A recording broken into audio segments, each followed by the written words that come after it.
don't know if I'm going to get back into the routine of doing this in the middle of the night. You know what's weird too? Is I was just in the kitchen. I was getting a cup of tea. I already finished it. Finished two. I was getting a cup of tea and I'm doing all my little stuff, putting my stuff in it.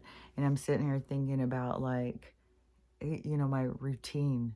I was sitting there thinking, God, I've got such a routine. Go get this, but this over there. And I was just noticing it. And then, I was thinking about what I was going to talk about this morning. And I decided to listen to some TikToks and see if anything jumped out to me.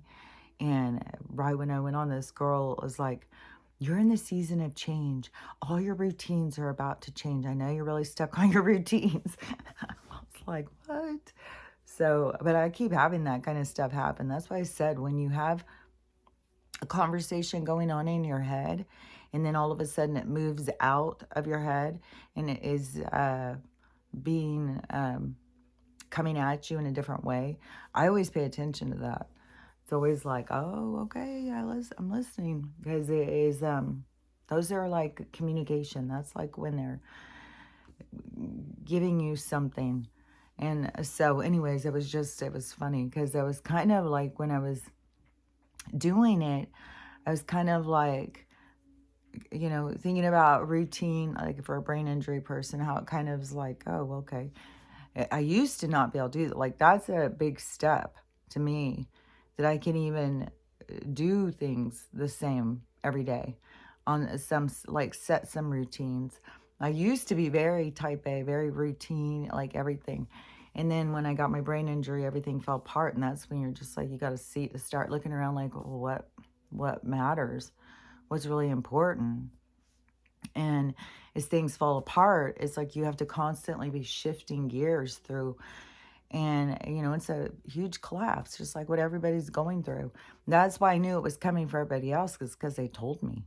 Because once I had gone through it, and, I was asking questions, and I don't know, there was just a lot of communication and stuff, and they just started showing me how it was going to happen to everybody. And, and I started trying to tell people, and everybody thought I just sounded crazy. But anyways, that's what's happening, is that so everybody's life falls apart, so that you have to put it back together. You have to reprioritize, think about what's important and what's not important. And it's, it's a long journey. I just saw, like, there was some video of a place in the Pacific Northwest, someplace up here, so in a forest, some rental place. And I know they have some like treehouse ones and these ones up in the trees and stuff like that. So this is like out by water, but it was like, oh my God, how many steps to get to this thing? I was like, oh my God, that's a jaunt of stairs. But anyways, that's the vision that just came to me when I was thinking about the path to self. There's a lot of stairs. It's not, and so many people get so caught up in like, well, I healed, so now I'm all better. It's like, no, it's just a new approach to life. Life continues to happen. Life is here to grow you. It's like you're in the garden to be watered. You're here to grow. So yeah, life is going to continue its experiences. It's just you develop a new approach when you're more connected to yourself and you're not the victim to life. So it's you taking control or taking a hold of you. But it is a lot of stairs. It is a long journey. And there's a lot of confusion on the way, but you always go to self. Always turn to self for the answers. There's this girl who I was just talking to, and she is sick. Another, cancer's come back. And I don't know, I talked to a bunch of these people. Like, there's a lot who start asking me a lot of stuff. And she was talking about diet. And, a lot of people ask me, like, well, what should I do? What should I take? It's like, I can't give you all the answers. This is a connection to yourself. Like, you got to go inside to look for the answers. I know it's scary and we all want somebody to just give us the answers, but we have to find our answers. And it's, it's kind of awkward. It's kind of uncomfortable. But it still is like something you got to do. And so in this case, is that, so she was, one of the things she was saying about diet. She's asking me what would be the best diet. All I know is about the acid and alkaline, which I'm going to make some big changes. This is one of the things I was going to talk about today too. And it's funny because that's what I was thinking about. Sometimes I don't even see the links before they start coming. So, anyways, so she was, now, wait a second, because now I've skipped over there. Now I'm thinking about that. I gotta get back into where I was.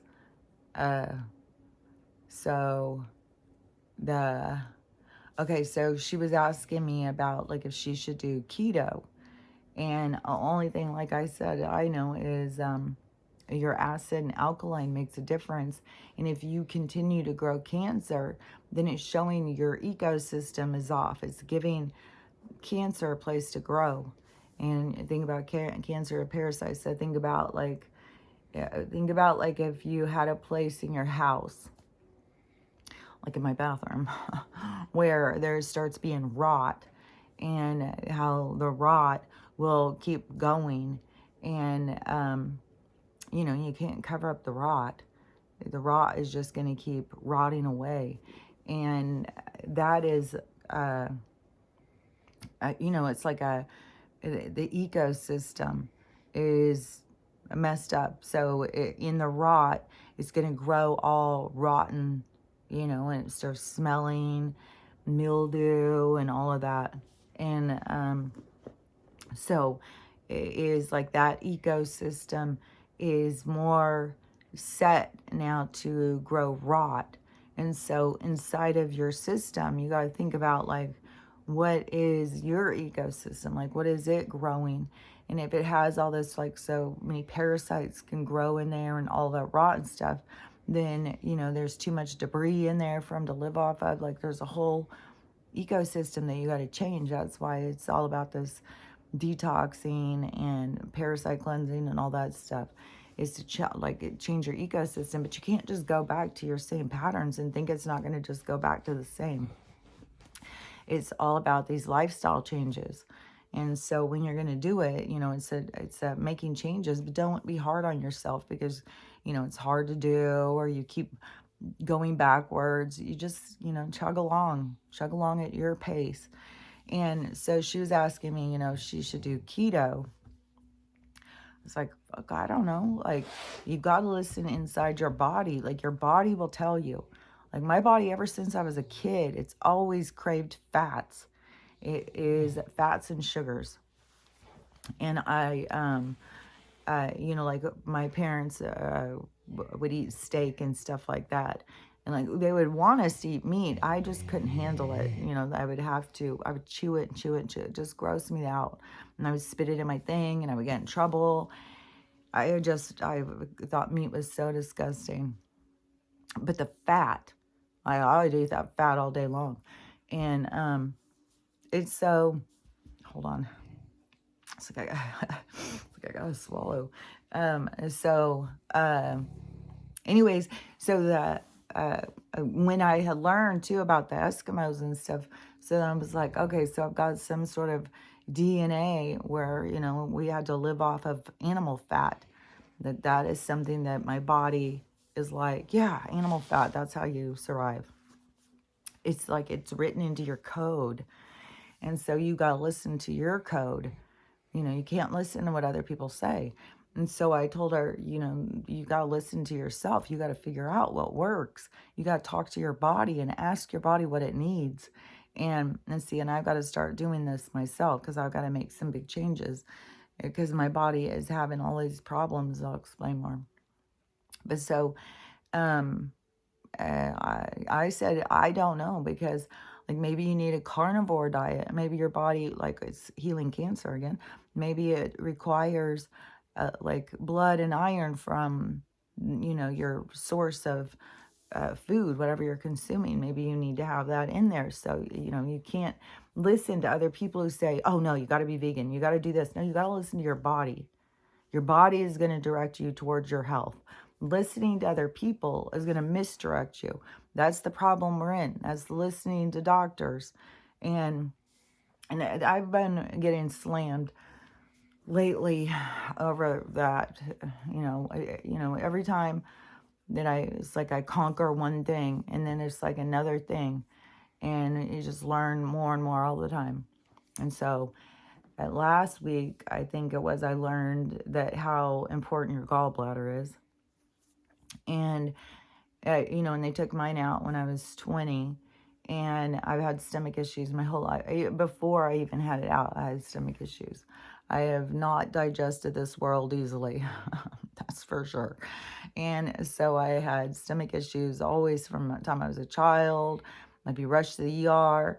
I had these weird, like, I don't know, I think it's like spasms or something inside my stomach. And nobody could figure it out. And I had to learn how to relax myself and with my mind. There's so many things that I had to figure out to do with my mind. Like I said, like getting over fear when I was scared of needles. And then I had started the medical assisting school, which it was a nursing school, I think, was where I had learned that other thing I was talking about the other day. I can't remember. There was so much stuff that we learned. It wasn't medical assisting school. It was nursing school. But anyways, so when I went to medical assisting school, though, and they said we had to practice on each other. We had to learn how to give shots and take blood and stuff on each other.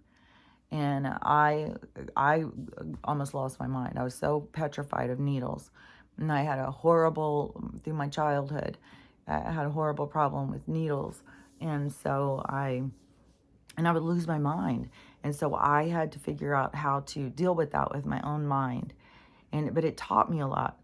That's where I started learning how fear takes you over. You feed fear. You can unfeed fear. It is like your mind does all this stuff. Like you have so much more control.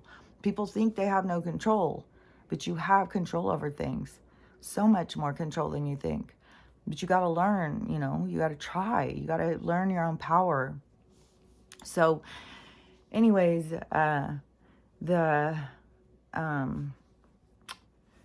so I is what I had told her is you have got to listen to yourself. You don't listen to other people. You listen to your own body. You ask it. That's a part of meditation. That's a part of the time of reflection, spending time with yourself, is going into a communication that's internal. And then your internal communication usually leads to bigger things, like, you have other beings talking to you. Sometimes you have an energy that's trying to distract you, and that's where you can't quiet your mind. And you have to learn to shut those archons, the dark energy, that energy off. You have to learn how to shut it up. And like I said, I just tell them, shut the fuck up and get the fuck out of here. So anyways, but you have to be aware that that's what they're doing, to mess with you.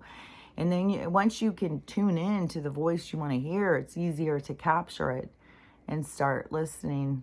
So your communication develops, you'll get better at it. But you do have to go through the period of time of recognizing that there's a lot going on in there. And it's up to you to manage it. And so then you have where you need to go in, and in a time of reflection, you should be able to, like, your voices, it should be able to tell you the things that you need to reflect on, things you need to look at it deeper, understand it more. So in your time of self meditation and reflection and communication, there is, conversations or pictures or movies or however it is that you do it, that goes on. And it's like going into an awakened dream, because you're awake, but you're going, because when you're in a dream, you're not awake, so you don't remember so much, but it's the same kind of thing. You go into, dreams are telling you things. Dreams are trying to help you see things and help you understand things. And so it's the same kind of thing that goes on. Only in meditation, you're doing it more under your control. So you're doing more focused time of reflection and communication. And so anyways, then that is a time of growth, mind, body, spirit. That's when you can ask yourself too, confirmation is double confirmation. That is when you can ask yourself, what it is that requires, what do you need? And my body will tell me through like cravings, like I'll crave something.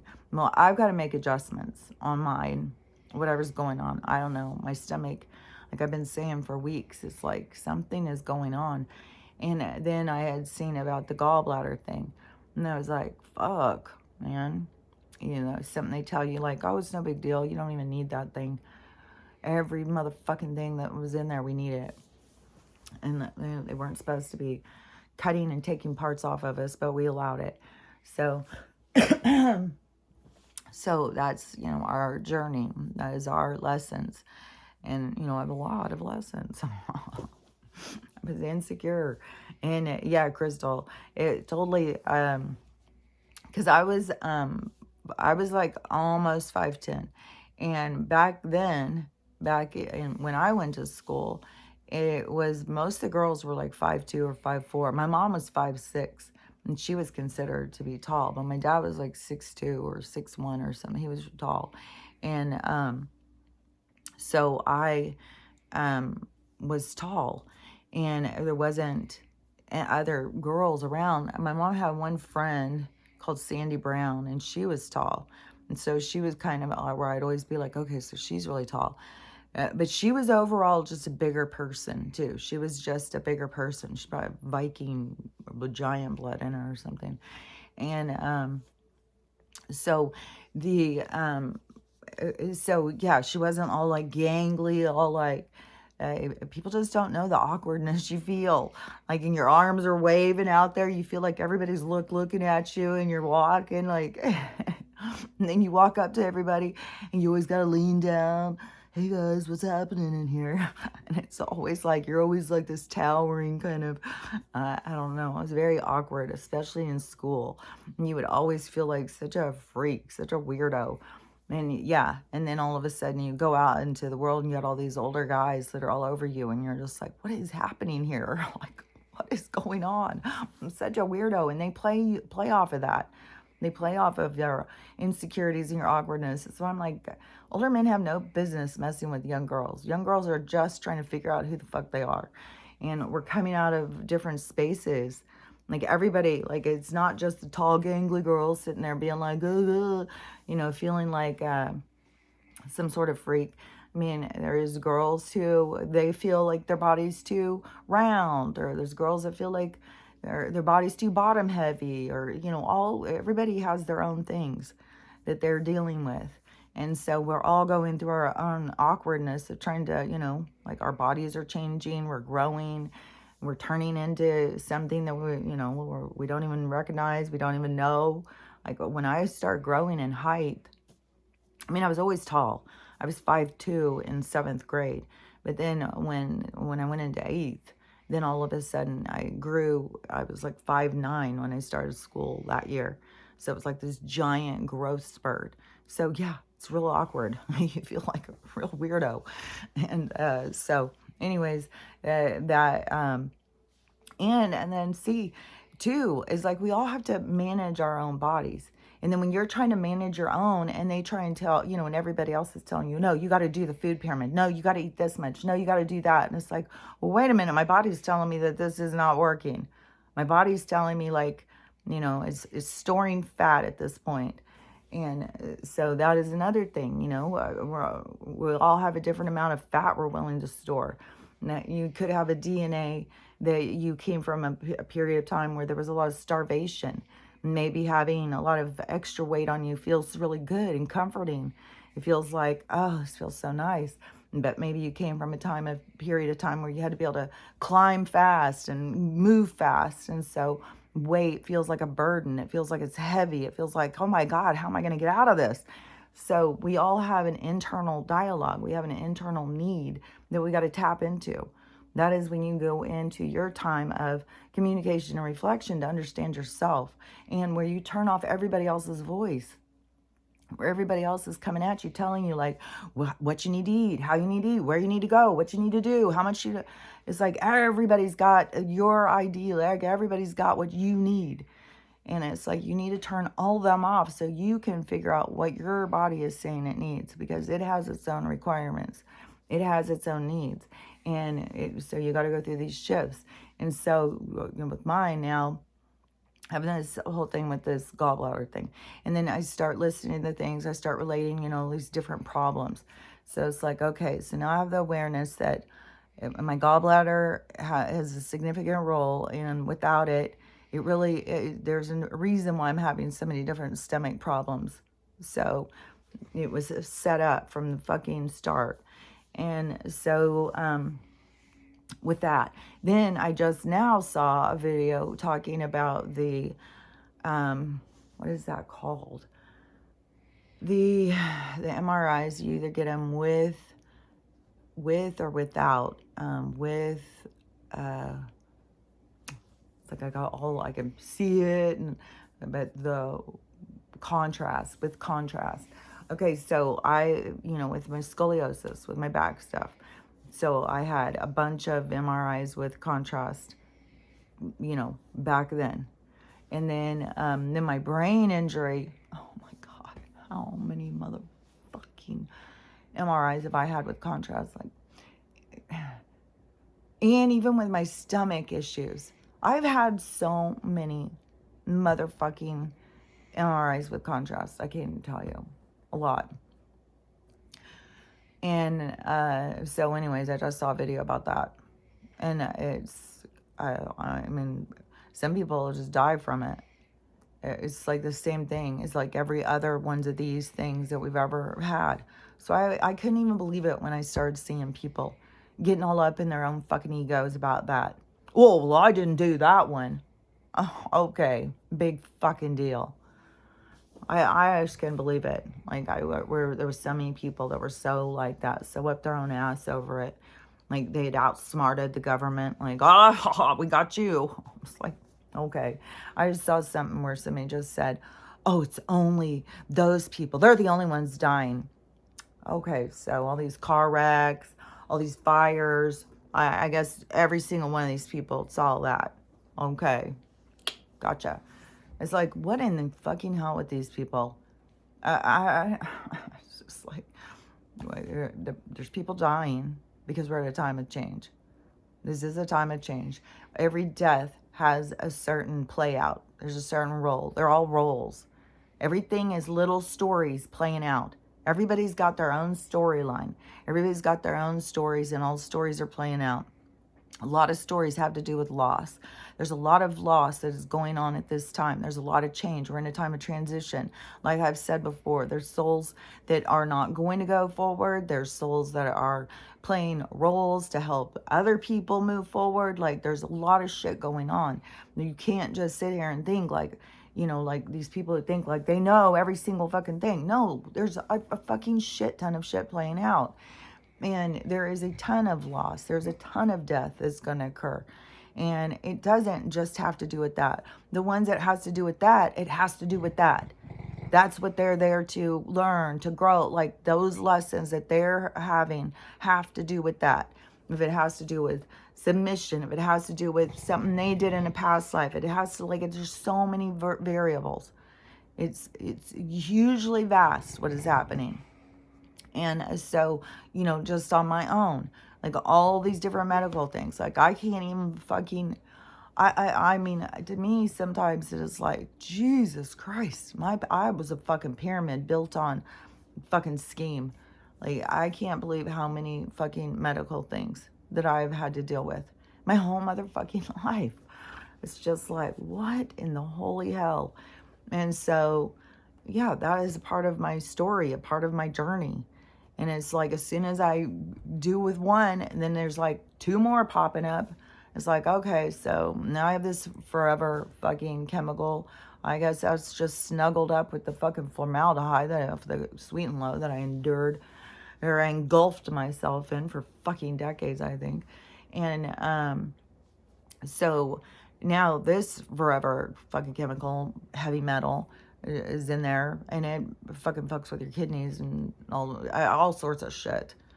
It's like, I just can't even believe how much stuff is just put into it. It's just like, okay, well, let's see what happens. So, yeah, well, we've got agencies. They're watching over, we're making sure that we're on top of this. We're not going to let anything happen to you guys. Okay. Sure. Yeah, we'll trust you. Anybody that trusts them anymore, it's like, it's asinine.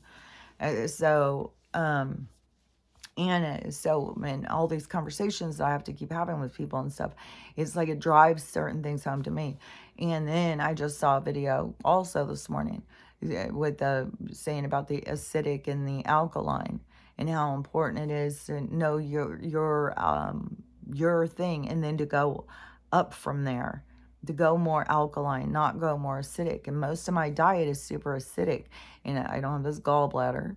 I don't have it can't break down stuff. I've got like other things where it's like, okay, so mine is out of balance. Like, that has got to be something is just out of balance. And so I'm going to try and really work towards more alkaline foods. And I think beans are acidic. Everything I think that I eat is acidic. And so it's like, oh my God, this is going to be so much to try and change. It's just like this constantly like, change this, change that, try this, try that. And it's like, oh my God. It can be so mentally exhausting. But, I got to make some kind of changes because I've got some kind of thing going on with my stomach, and it's not going away. And so, I feel like that is like what your body starts doing when it's time for change. And then the universe starts bringing you information, and you start seeing, right now, this is like hurting so much. Sometimes this will start hurting so much. And I have to do these all so much. The moving the lymph, especially around here, because like right now, it's like pretty flat. I can feel something right there, but throughout the day, like especially right now where it's hurting so much, is it will start like erupting again, and so it will start being like a little scab or something, and then I'll start doing the lymph thing and moving it, and I just got to keep doing that all the time, is keep moving, because whatever. Okay, because think about this, because I just did a whole TikTok on this morning trying to explain this, because I've had so many people come in, oh, you got face cancer. And so I want to explain this again, so more thoroughly, so that, I'm clear about it. Because as a nurse, I understand some things that people don't understand. And so they need to go through all the steps. And I know the steps, and so I know where I stop. And so on the steps, like I had said before, so I know this is a repeat for those of you paying attention. So anyways, but we're going to go over it again. And so the, back when I was a nurse, I always had that deep line right there, which now I see is like the line that I was pretty fed up with life. I was having a hard time. I was stressed out and stuff. So yeah, when you've got this like line, it's because you're always like in this kind of, ooh, like I maybe getting the Botox, I can't move it as much or something. I don't know. I can still see the line. I mean, it's still present. I think it made it more, not so deep, but I don't know how much it really affects, because I really don't feel like, I can move my head and make expression, but I don't know, maybe it moved more before, I don't fucking know. I don't even know anymore. So, so anyways, I got those injections. I've got tons of moles. I mean, I've got moles all over my face. And so I've got moles and tons of freckles. I've always, all over my whole body. I always was freckly and moly. I've got so many moles. And so that was something that I was told, like, as a kid about cancer. You got to watch these moles. You got to watch this. I've had moles cut off and stuff. And so I had that awareness ever since I was a kid. And then they explained, like, a mole that you got to be concerned with usually is one that just grows in, and it's one that keeps changing shapes, or it's one that keeps growing. I had one on my chest, and it kept growing. And so it started out as a little tiny one, and then it just kept growing through my life. So I don't know, I was a teenager, they ended up cutting it off. And so I don't remember all the different ones, but that would be, it would be one that would be growing or something. And so then when I started getting these little things on my face, these little dry spots, and I would go and I would say, like, I've got this little dry spot, and it feels like you just, like a dry skin, and you would itch it off, but it just keeps coming back, it won't go away. So then they're like, oh, that's precancer. That's a blah, blah, blah. They've got these fancy names for it. And so they just take their little cold thing and freeze it. And so freeze it, and then you got these big things on your face for a couple days. And so I had those done a few times. And so the process of that, so when the ones that they recognize, so they see those and they're just like, oh, that's a blah, blah, blah, freeze it off. So when I went in and I had a different kind of growth, and it was in a place that nobody recognized. It was like, why is there a growth? Like, I didn't get a sunburn down inside my eye, right down in here. It is like down in this little pocket thing. It's like where you would think like lymph would drain and go into, and then it was like a pocket. So that's why I keep trying to move the lymph, to move the stuff. But every time it sits, it starts eating. And it starts eating, it creates debris. Like, you know, it's like when you eat, and your intestines will start filling up. So it starts filling the area with debris. And so then it starts having like eruptions and stuff. So and it makes a difference over different bacterias and stuff. See, that's something that we've been learning about through this process of awakening, with the parasites and the bacterias and stuff, and microorganisms and parasitic organisms and stuff like that, and how they feed off of us, and how they are, you know, putting them straight us into your food, like tapeworms and burgers. So it's like, fuck, man. And how many of these people are not even... Okay, so as I just saw a scenario, person going in, they're losing weight, and that's a big sign. If you're losing weight, then the doctors always, you know, are concerned. They start doing cancer checks. You know, if you're not trying to lose weight, you're losing weight because you got something living off of you. And so then, you know, whatever tests they do, wherever this thing is taking on residence, then they go in and do tests, like figure out what your symptoms are. So you're having problems peeing, so they'll go do MRI with contrast so they can look, and then they'll see something in there.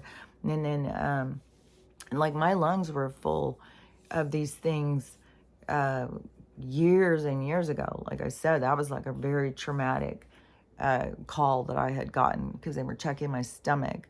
And then I got a call that I needed to go in and do an MRI of my lungs, because in the stomach, when they saw something in my lungs, that was a horrible night. Like, oh my God, I was bawling, because I was a nurse, and I knew, like, if something's in your lungs, that's lung cancer. And so then they did the check, and then they came back and they said, oh, it's just these proteins. What is protein? Like worms. So you just have a lot of these proteins inside your lungs. But you know, they're benign. Don't worry about it. Benign. It's not something that's going to grow. Something you don't need to worry about until it does grow. And so, and I think I have those. I think they've seen them in my brain. So anyways, but I think the cleansing and stuff gets that stuff out. And that is one thing too, where they tell you don't smoke, but when you smoke, then it puts that density inside your lungs, so you cough out those little proteins and shit. And so I think that's why they tell you don't smoke, because they want to keep those little proteins in there growing away. And then plus with the Mullen tea and stuff, so you get these different things to clear this stuff out. And but at the time, I didn't have any idea. This is just all things I've been putting together throughout all of it's like reference material. So I just pull from my reference material when I'm putting 2 and 2 together, which usually is 1, 2, 2, 3, 4, 5. Like you're putting a whole bunch of different reference together in order to calculate how you're looking at things, what it makes sense to you. And so in the learning through all this stuff with the parasites and other inside of us, and that's what they call as cancer, and that those are what's eating away at you and all that stuff. So learning about all that. And then so then on my thing, so when I had gone in the first time to ask about it, and they were like, well, that's so weird, I don't know what that is. We'd have to biopsy it. So when they do a biopsy, then they will go in. So if you went in the first time, which most of them are not going to just do it the first time, they're going to just burn it off. And then, and like mine sent me to the dermatologist. You just pass it off. That's what they do. Pass it to somebody else. And then it would eventually get passed to an oncologist. An oncologist would put pressure on you, because oncologists is making bank off of kickbacks, for one thing. So the oncologist is going to push towards certain treatments and stuff. And like I've said before, you go in and get a cancer diagnosis, it takes a big, strong person to be able to say, like, no, I don't want what you're offering. I'm going to figure it out for myself, because you're so programmed. And so when you break that program, that is, it takes work. You have to keep telling yourself. That's where you develop mantras and stuff to remind yourself that you're okay. You have to do research and figure out like a healthier lifestyle. You can't just give up and let the cancers grow in you. You have to, go at them and combat them through natural stuff, because natural stuff is there for the same thing. I mean, we're getting overrun with this stuff because they're putting it straight out into our food, but and they've got us so malnourished. And so, it's hard to fight off anything. And so so all of the different, whatever I was saying, I don't know. I think you can finish it, I guess. I don't know what the fuck I'm talking about. So anyways, then I go, so on the face thing, so on mine, and she's like, oh, I don't know what that is. And now, there's something that is going on my nose too. So, and right up in here. And so when you have these little sores and they just keep coming back, it doesn't go away. That's when it's called malignant. It's something that just keeps growing back. Like the same thing like with plants, how you have a plant, like you can plant it and then it just dies off and it goes away. That would be benign. When you have the kind that you plant and every year it comes back by itself, that would be like malignant. And so you have something that just comes back by itself. It just keeps growing itself back. And so that is where they start saying, well, we're going to have to cut it out, and we're going to have to take out all the area around it. So they would take out, like this is, you think about right here where this is, that bone and stuff, and how many, like this is where they've got people that they're cutting out. I think that it's like they're deforming people and stuff through this kind of stuff, because then people go in and they get scared. And then they think that they can't fight it. They've got to get this chemical and stuff. But you've got to just keep working at it, eventually, because I can tell it's getting better. I think even like looking at me, like I used to see like a dark black line that was going here. I feel like it showed like a track. There was a dark black line that went there. And then there was a big black hole that was down inside there. And then I think that is improved. And I'm still doing the oregano oil up in my nose. And right now I have like, I don't know if it's like an ingrown hair or some kind of sore right on the edge of my nose. Maybe from putting the oil in there. I don't know. But I'm going to keep doing that, because that, in that kid's study, it showed that the oregano oil had better antibacterial than in the antimicrobial than the antibiotics in his petri dishes. The oregano oil was killing everything. So I'm going to keep doing that because I have some oregano oil that I had made, and keep it in that there, because then it's you know, it's creating an ecosystem where the bacteria can't grow. And so this, when you think about like the injection site, so when they inject it into there, and then it settles, it's got to go somewhere. And I didn't know all about lymph draining and all that stuff. You know, I would have started it back then if I would have known.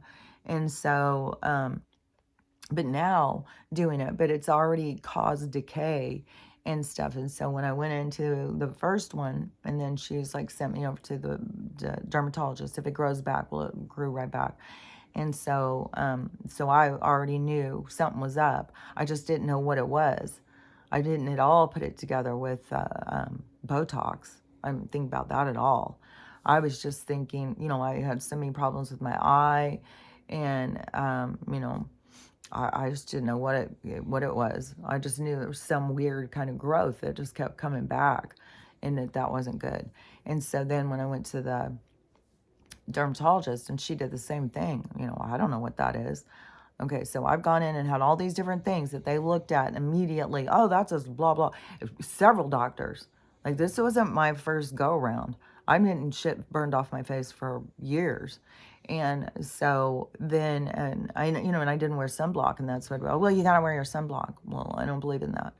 And now I don't believe in any of the stuff. Like, I don't even get those growths. If I even get a growth, like, I'll just put castor oil on it and it'll just go away. So now I'm just all about that healing, more healthy. And because the stuff they were doing didn't work anyways. And you go in and you have to burn it off more and more and more. But when they're not recognizing something, that was a clue to me too. Like, okay, so something's up. This is weird. That they don't even recognize what this growth is. And then that they want to do a biopsy. Then it'll come back and say what it is. And then that's, you know, and it'll be like some long word. Like, if you go and look up what the long word is of botulism, like if they said that to you, you'd be like, what the hell is that? And then, so there would be some kind of biopsy that would show, and then they would say, well, it's malignant. It's just going to keep coming back. We've got to have to go in and scrape that out. And you know, cut bone off your face and do all of that stuff. Take bone from somewhere else, put it up in there. Like, it's fucking Frankenstein's farm, man. And it's like, no thanks. I'm fucking so done with this fucking shit. And so anyway, that's where you got to put it together. Like, you don't have to go in and have them tell you, oh, that's cancer. Like, and then once I had gone through that part, then all of a sudden the videos popping up where now you've got all these women who have gotten injected into their face, have got face cancer. So it was like, okay, well, this is just another one of the things, another thing, you know, to deal with. It's like now, so gallbladder thing. And then it makes me think too, with the gallbladder thing, and here they are having me on all these drugs. And I kept saying I was having stomach problems, and they kept, you know, oh, that's just, you're just going crazy, you know, it's just all in your mind, you need these pills. And then I even took them to the pharmacist, all my prescriptions, and I said, do you see any interactions here? Because I was used to that as a nurse. And yeah, he came back with 3. And he said I was going to have a GI bleed. I had serious issues going with these drugs. And then I told my doctor, and she's like, oh, no, he doesn't know what he's talking about, blah, blah, blah, blah, blah. But I was already there. The brakes were already coming on. I was already in my skid at that point.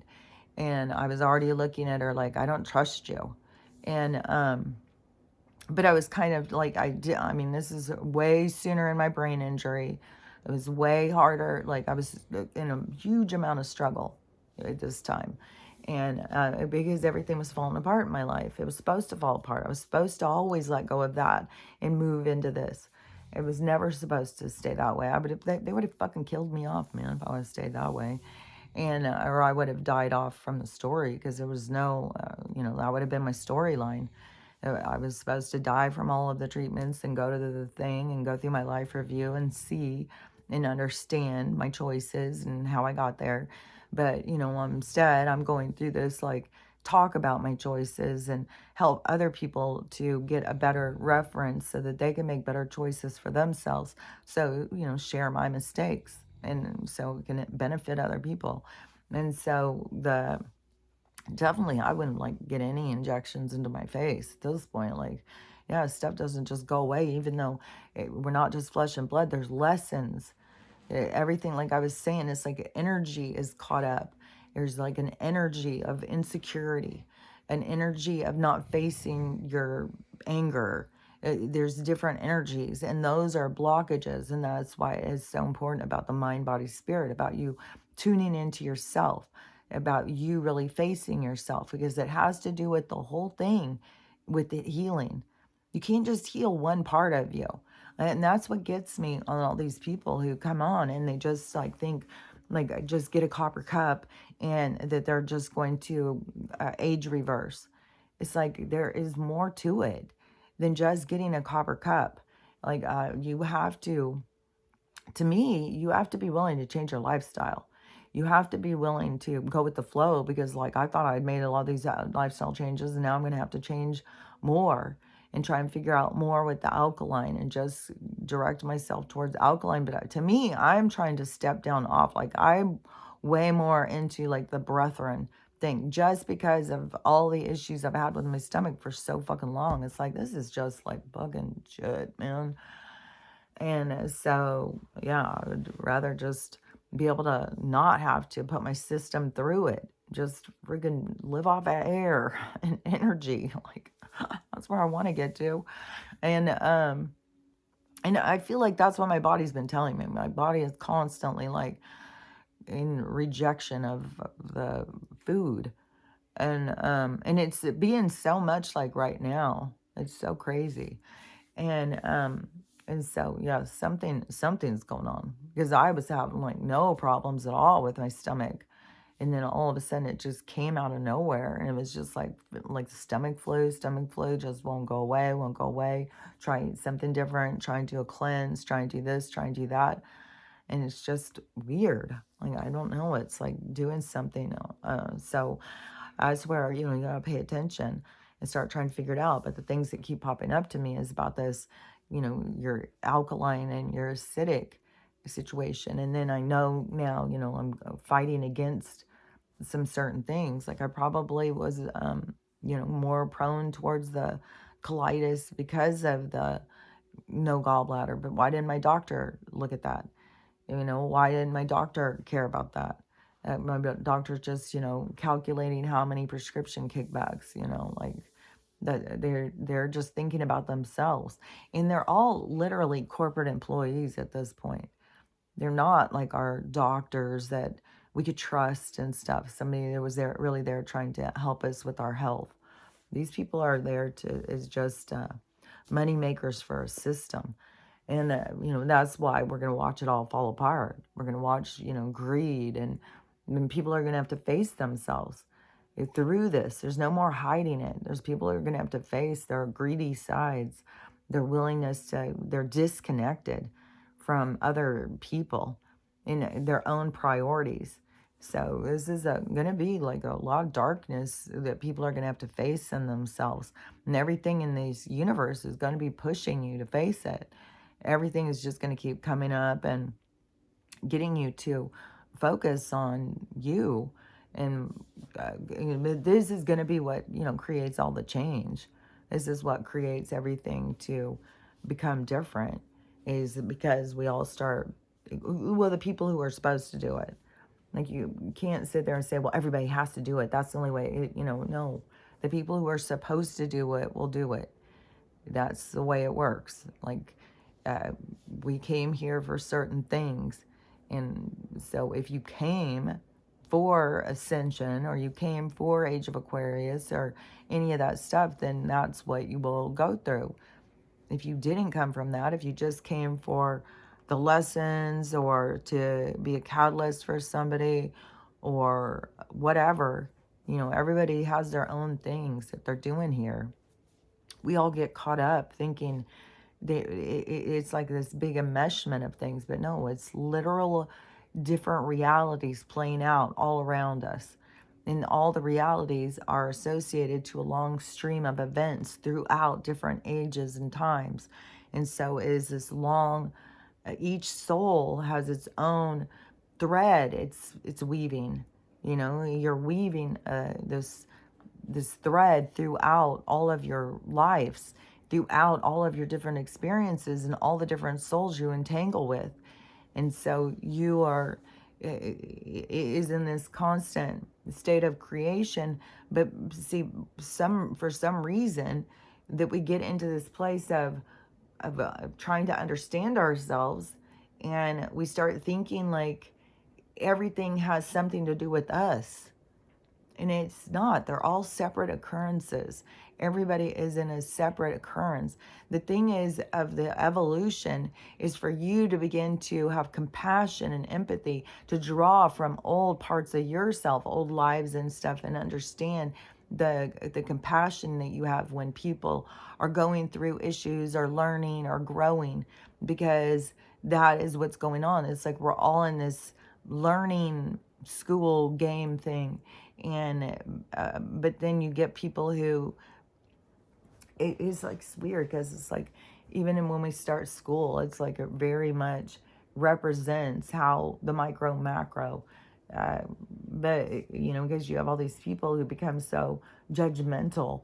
If they don't see somebody on their level, then they are judgmental towards that person. But that is for them to get to recognize in themselves, for their own judgment, for what brings that out in them. But you know, you can waste your time and look at other things like what's wrong with that person, they make me feel this way or something. You got to look at, why do you feel this way? Why are your feelings coming up? What do your feelings have to do with? You can't control the world and make the world make you happy, make the world make you feel safe. You got to figure out how to feel safe, how to make yourself be happy. And all these different people living their experiences are their right. Everybody has a right to live their experience. And even when it's like a cultural thing that you don't understand, that is those souls learning and playing out their own stuff. There's so many people that just stand around judging and judging, even the most horrible, horrific things going on. That group of souls is playing out a scenario. It's playing out a situation. They're learning, they're growing, they're putting things back in balance. They're beyond our understanding. It's like none of your business. It's like all the different souls. And the only thing that you need to have any kind of understanding about is, if you're in observation, then you can witness and you can learn and you can grow from others. But you can't control others. You can't get people to do what you see. And it's not meant to be. We're not meant to make other people be under our control. We're meant to let ourselves let go of control, to be able to be comfortable not in control. And that is like this learning, this evolution of being able to be comfortable in the flow, being in the present moment, being in your flow, on your ride, to be able to just put your hands up and be like, okay, where's this ride taking me today? What's going to happen today? Where are we going? And to not feel like you have to, write it, you have to figure it all out. And, it's just like breaking free, because that is kind of a program that has been developed into us as, somebody who is logical, in control, is a go-getter, like the things that they associated to a thing that you don't have control over. You don't have control over destiny. You don't have control over life. The more you tune into your control, the more that you'll learn you don't have control. You're on a ride. You're here to experience something. And like I said, if you are, going through your experience, you can still sit back and notice what's going on. Like I do it all the time. I notice what's going on. I see things happening, and I point them out. I'm not going to go in and harass somebody and tell them, well, you got to do this and you got to do that. You're going to go to hell. You're going to do this. No, I can talk about the what I observe, what I'm seeing. And for some reason, I can see what's coming. Like I can see something, but I can see what's the next thing. I can see where it's going all the time. And I think that is just a part of being able to detach yourself more from the game and more centered on observation. And, in order to get into a center of observation, you have to get into a center of understanding, of not being in fear, of not feeling like you have got control. And, all these people over there living that, they're doing it wrong. And they need to be over here and they need to do this. And, when you can just sit back and watch all the different storylines playing out. And there's some painful shit, man. Fuck, dude. God damn. And then they keep that shit on the news. Like, fuck, I don't even know what the hell. Like, there's more missing boys. A missing photographer boy, a missing college student boy. Like, I swear to God, it's to bring awareness to a harvest problem. Like, because there's just way too much where people are getting way too caught up in, little girls and little girls and little kids, and they need to understand, the value of a healthy young man to these people, and then plus to some of the people, the warped of the red room too. Like, there's certain people they like to pull in there too. Like, oh, man, these people are so dark. Fuck. So, anyways, so you got to, it is to me about, this new awareness for people to see more and understand more. And so there's that, then the exploiting kids, like, and the lady, her big trial thing that's going on. I don't even know it all. Like, I can't even stand to listen to all this stuff. The one where I think it's the one who, she was tying her kids down and starving them, and one of them escaped and was going door to door looking for food, and she is some Mormon mom influencer, but she was really just abusing her kids and trying to pretend like she was like this great mom and she had a lot of followers and stuff. But all this stuff is going to keep coming up. Like, there's going to be all this like switcheroo where you think, you're following along with something, and all of a sudden it's like, oh, fuck, really? And so that's where, when any of those things that happen, if you're following along with somebody like that, because there's going to be more of this. I was surprised, because I just saw another one of these guru light and love people that just made a big change all of a sudden. Was just like, wait a minute. If you want to, like, and start, I can tell that she's always in communication. You could hear, like, the things that she would say. Like, she was in communication. So, that's one thing, too, is you just got to trust. Everybody's got their own communication. Everybody comes to stuff in their own time. But the people who follow along on these people's things, on their journey, and then they trust what this person's saying, they're all in on it. And then all of a sudden this person does like an about face. Then it's like, wait a minute, what? That's why, this is the lessons are to learn to trust yourself, to learn to tune into yourself. And, you're on somebody else's ride when you're getting whipped around like that. They're on their own journey to self. So that is why even, listening to me, you got to do it with like a little distance. Don't, fuck, who knows, what's going to happen when things all of a sudden show, like, I don't know, maybe it's going to be like all of a sudden there's going to be men in the white jackets coming to arrest me, and you guys are all going to be like, oh my God, she was crazy the whole time. I don't think so. But I think there's going to be some big changes that are going to happen. And, I do think that there's going to be some stuff where it's going to be like, wait, what? So there's going to be a lot of that. As the lights come on, there's going to be a lot of like, what? And so and remember, when you have those what moments, that's an inner reflection time. That's for you to try and understand yourself. What was I looking at? What was I paying attention to? Why didn't I see this? Why did I see that? Just go in and spend time trying to understand yourself. Get comfortable with yourself. Get comfortable with trying to understand yourself, communicating with yourself, trusting yourself. This is a union to self. The evolution is the union to self. The enlightenment path is to light up your truth, who you are. It's like you turning on your own light. I feel like through life, so many people dim their light.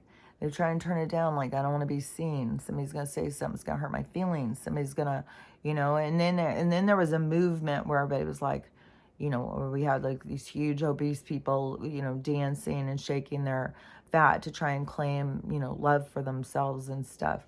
But the people who were watching them were like laughing at them and stuff. It was like, I don't know. But some of them, they did get a lot of people who got on board, and then there's been a lot of big movements. I mean, when I was a nurse, there was a thing about talked about that there was more obese people than there had ever been in the world at this time, especially in America, as we had more 600-pound people than we'd ever had before. It was like never before. And then all of a sudden, there's lots and lots of people with several 100 pounds too much on their body, and sickness and stuff. And so then, and there had to be special beds that were made. So anyways, it was the whole thing. But now I've seen so many people on TikTok, on YouTube, huge weight loss things. So there's been a whole change in the energy, not just go out and be proud and, shake your fat and be proud of yourself and try and get comfortable in your skin. No, it's like, no, I want to be comfortable. I want to feel good and taking control. And so it's a different kind of move that people make, and it's going all over the place. People are going and losing hundreds of pounds. I just saw this one lady, and she's always doing skin stuff. She's all about essential oils and stuff, and she's tightened her skin. And she lost, I think that she said 350 pounds the other day. It could have even been, no, I don't think it was 500 pounds. It could have been. There's people out there who have those big weight losses. But this woman has tightened her skin and stuff. Like so she's out there trying to promote that kind of stuff of, taking care of your skin and stuff with the oils, especially like when you have a big weight gain, because you stretch your skin out so bad, just like what I'm going to have to be dealing with when I go get these implants out, because the skin has been stretched so bad. But I'm going to, the things I'm going to try to do is, for one thing, I told him I want to tape them. So I want to tape them where I want them before they're strapped down. Like, I don't want to just unravel them and then strap them down and have them all tilted and funked up. So I want to pressed more, like pressed back, so that, and then the capsule, like he had said, is kind of like this gluey kind of substance. So what I want to do is kind of push them back and then have that gluey substance start trying to adhere. And then I'm going to use my mind, of course, to go in with visualization and keep seeing it. And then right now I keep putting castor oil to get the skin, more, so it isn't so, it's going to be deflated for a while for sure. It's going to be like, woo, what happened there? It's going to be like, God, but I can breathe. So it's going to be nice. So anyways, but I'll have to go through a transition. It's not going to just be like pretty all of a sudden. I'm going to have to use my mind. And it may never, with the med beds is supposed to go back and heal all that stuff. So even if your boobs got all shriveled from nursing kids, that, get back some perkiness after the med beds, I guess. But anyways, but I'm going to use my mind, and then when they strap them down, have them strapped like that, and then use my mind to adhere them. And I'll use it to like start picturing. You use it to visualize like how you want it to be, how it got there. It's like, the creation of it. And so anyways, I'll do that. I'm not going to show or anything, but I'll talk about it. I'll talk about the progress. And, but that to me, is how we have to do things. We have to get control of our minds, and then I think it can work magic. Like, we'll see. But, like right now, I've got to start focusing on like trying to increase the alkaline into my food. and see if that makes a difference over, whatever's going on. Like this constant, like this burping, burping, burping.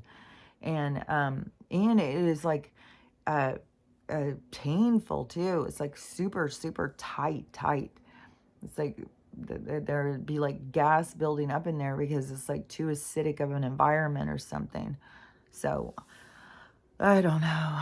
Some of this stuff is just exhausting. Like, I wasn't a nutritionist or anything. And, and I've made lots of mistakes.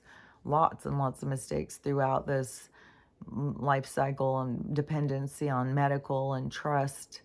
Like, I have, I've there's a lot of people I trusted throughout my life that I shouldn't have trusted. And that is where you got to go in and be like, why was I trusting them? But those are where souls come in to help us to learn these lessons. There's souls that come in that we feel like, oh, well, I could trust them. But the role is that they are not, that they're there to teach us. So anyways, but those are all things that you got to kind of get more in touch with, like what's going on here and your actual real soul connections to people, not caught up in the illusion of the game and the pieces that are on the moving around, because the pieces that you're looking at, if you were in a different game, you would see them differently. You're just recognizing them from this game. But the more that you can, tune into the understanding of the broader introduction of the souls through the experience, through everybody's different life experiences, so that they can learn and grow. It's all due to the learning and growing that we give each other. That's why you're not doing anyone a service by being dishonest. And so many people are dishonest because they don't want to hurt somebody's feelings, or they don't want to be vulnerable. They don't want to, but really you're not being true or authentic unless you're being real. And so, yeah, if somebody comes in and they say, well, blah, blah, blah, and this just happened and that just happened. And then you think like, well, you shouldn't do that or whatever. And then you just go along with their drama and you play along and you listen and stuff like that. That's not being truthful or authentic. Like, it'd be way better to just not be mean, but sometimes, just abrupt. Like, well, you brought that on yourself. You don't really have to say much more than that. Well, you did that to yourself. And then if they say, what do you mean? I didn't do it. That's where you just got to be honest. Like, well, in my observation, what I'm hearing, this is what I'm noticing. And, and be real over what you notice. But don't be mean. It's not a time to be cruel and try and hurt someone's feelings. But everybody, we all kind of depend on feedback. But then there is a point where we feel controlled by feedback. And that's where it's like, the fur on your back stands up when somebody's trying to tell you how to be and what to do, and they've got the answers and they're doing it right. It's like, no, that's where you got to recognize, like, I wouldn't want somebody coming at me like that. But you got to figure out, how do I be honest? How do I be truthful, but not hurt somebody, not be controlling, not tell them they're wrong or anything. So, that's where you've got to figure yourself out. And, when you may be fumbly through it. This is all new territory. People trying to be vulnerable and be honest and be real. This is a whole new world. Sadly, it's a whole new world. We're coming out of corruption, greed, lies, and deceit. And we're moving into being real and authentic and honest. And it's a scary place to be. Because the light is like you've got a spotlight on you. But it's more real, it's more authentic, and you don't have to carry around the burdens of lies and trickery and stuff. You can feel good about yourself. You can sleep better. So being real and being authentic is always best. And then and we need it. We need people to be real so that we do grow and change. Like, it has helped me to be aware, like, you're not a good listener. It's like, okay, so when someone's talking, I have to really focus. I have to really, shut my mouth and listen to what they're saying. And I'm not good at it. I'm not sitting there saying like I'm good at it. It's work. It's a challenge. And, and my kids can attest, like, I'm not that great at it. But I do have an awareness and I do work towards it. I do think about it. And so, and it's not because, uh, if somebody, because there's a difference of where people tell you, you have to do this, you have to do that. That is where you don't have to do anything. You can make choices. Like, you don't have to be a good listener. If you don't want anybody around you who expects you to be a good listener, that's up to you. If you are more of a talker, go with who you are. And you're not a listener, then be honest over who you are. Be truthful. Like, I'm a talker, I'm not a listener. Like, that's the truth of the matter. But if you want to be a better listener, you want to be, more there for people and be more real of really listening to what they're saying, then it takes practice. It just, don't think like you're broken because you're not good at it yet. No, you just practice. You just do what you can. It's just make moves. Every opportunity, you make more moves, and the universe will give you opportunities. They'll give you challenges and tests. It will bring people into you to test you and challenge you on the things that you're working on. So, and that's just a part of it. And it's not to be cruel or mean. Like, well, I thought I had really good boundaries, and now you're making me have to talk to this person. It's like, yeah, that's how it works. It's like, you think you have good boundaries, but do you? Like, we're gonna bring in another one and another one. I mean, it's like, oh my God. And it will get more and more and more tight to where, you're standing up to people you don't want to stand up to, which, my girl hasn't called or anything like that, but she has been talking to my daughter and she's doing great. She's not interacting so much with her family, but she's in a treatment place and she's making friends. She's going to the beach. She's having a good time. That is what is important. The rest, we all have funked up families, but they're there for a reason. And, when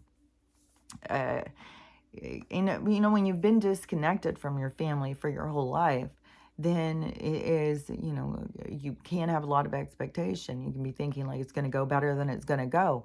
No, people aren't less broken than they are. And we all have people who have got messed up lives and stuff in our family. We've all got broken people around us. That's a part of what life is all about. And you can be there to help people, and then you have the people who are the closest to you are there to grow with you. Like, you're there to learn off of each other. So however her stuff is going to play out, I'm just glad she still is near her family and is still giving that, a chance. But, of course there was going to be some awkwardness and stuff that was going to come from it, but that is expected. And those are the things, the hurdles to overcome. So don't just give up. But anyways, so she is doing good. So I'm really glad about that. I do get worried too about, like, oh my gosh, she went there. And I mean, California's about to fucking fall off the planet. And, and then to me is like, well, there's a lot of people who are going to be leaving together, like families and stuff. They'll be leaving, going back home to their own place where they live, and they'll go as a group. Like, I've said that for a long time. There'll be whole groups that will go.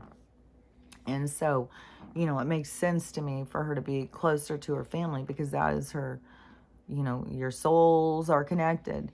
Even when people think like, oh no, my family sucks. It's like, well, are you learning what you're supposed to be learning? Are you developing you? Or are you just wanting all of them to change so you can be comfortable?